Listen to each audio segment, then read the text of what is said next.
Now we are ready to begin step number 10.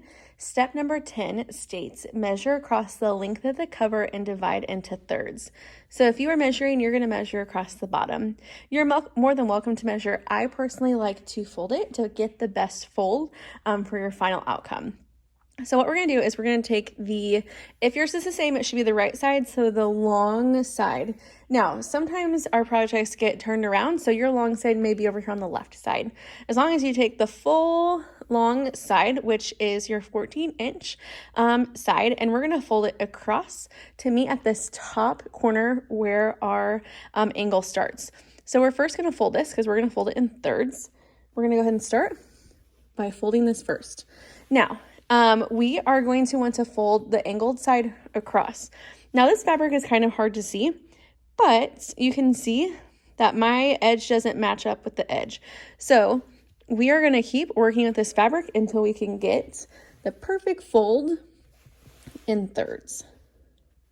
May take a few tries. You can see this one doesn't quite fit. It's too big. So back to the drawing board. And it's all trial and error until you get the best possible fold. All right, so this one's pretty close. I'm going to slightly adjust here, but you can see the bottom for the most part is pretty much straight. The short side is also along the fold, and our top is even. If for some reason your stitching wasn't straight or your cutting wasn't straight, your case may not be perfect, but just try and get the best fold possible to where you have all three layers together. So, like I said, we are on step number 10 where we measure across the length of the cover and divide into thirds. We are going to press this before we move on to step number 11. So I'm going to go ahead and press this to get my creases there so we know where the folds need to be. So give it a quick press.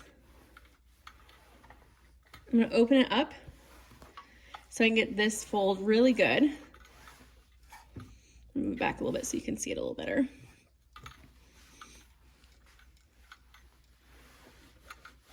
We want to know where our sides need to be. Folding the angled piece back across, getting it nice and flat, and I'm going to press along here.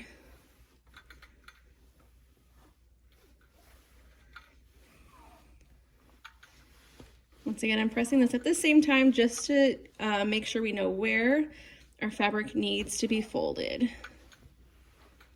All right, you're getting ready to move on to step number 11.